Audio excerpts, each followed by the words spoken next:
اهلا بيكم. بصراحة مش عارفة اوصف الطاجن ده بايه، حاجة كده فوق الخيال لعشاق الطواجن. طاجن كوسة باللحمة المفرومة. لو اول مرة تشرفوني على القناة دي، قناتي ايزي مع جيسي.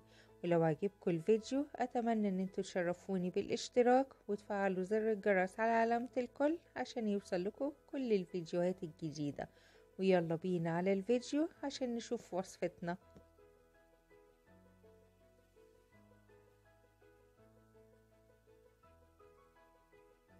هبتدي الاول بتجهيز البصل انا مقطعاه شرايح رفيعه، وهبتدي اتبله ملح، فلفل، 7 بهارات او بهارات لحمه، بابريكا، وقرفه، ومرقه فوريه تديها طعم حلو قوي. ممكن كمان تحطوا مرقه عاديه لو مش موجوده الفوريه، ممكن تستغنوا عنها لو انتوا حابين، بس بصراحة بتديها برضو طعم جميل جدا.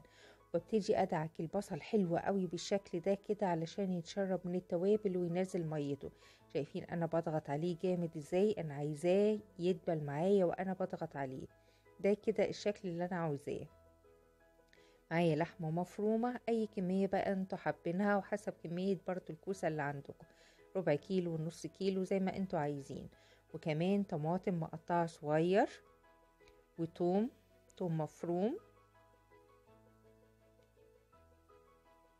وهبتدي ان انا اخلط المكونات ديت، البصل مع اللحمه المفرومه والطماطم. بس انا مش عايزه اعجنها عشان متبقاش زي الكفته، لا انا بعملها كده بالراحه على قد ما اقدر، علشان بس اللحمه تبقى اسمها ايه، مفرفره كده معانا، يعني انا مش عايزاها تبقى عجينه. بعد كده بجيب الكوسه اللي انا مقطعاها شرايح، وتكون الشرايح برضو مش سميكة قوي، يعني على قد ما نقدر ان هي تكون وسط، ما تكونش سميكة ولا رفيعة. وابتدي برضو ان انا اقلب كل المكونات ديت، بس برضو بالراحة علشان اللحمة ما تبتديش ان هي تعجن معانا، او ان هي تبقى كتلة واحدة.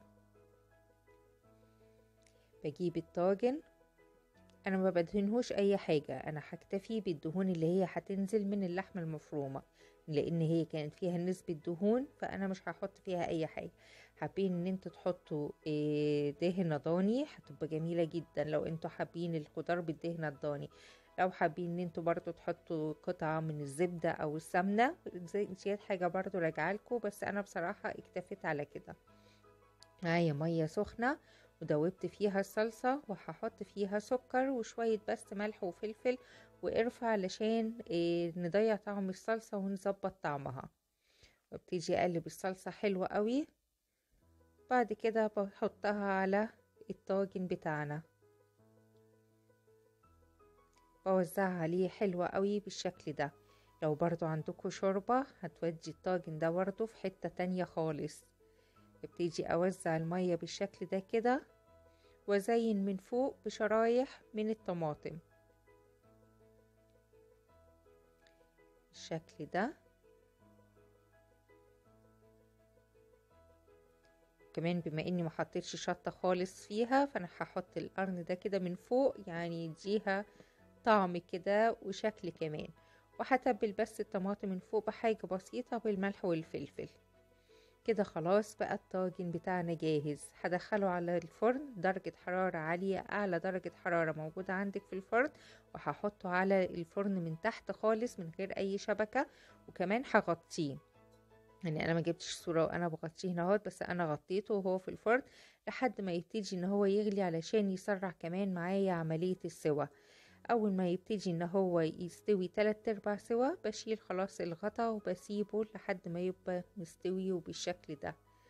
حاجة كده يعني بصراحة خرافة، ريحة وطعم، وكمان ما اخدش منا وقت في التجهيز، وكل الوقت اللي اخده يدوبك حاجة بسيطة والباقي في التسوية. شايفين كمان الكوسة مستوية ازاي؟ بجد اللي ما بيحبش الكوسة الطاجن ده هيغير مفهومه عنها. لو عجبكم الفيديو ما تنسوش اللايك والشير، وهستنى تعليقاتكم الحلوة، واقول لكم سلام واشوفكم فيديو جديد.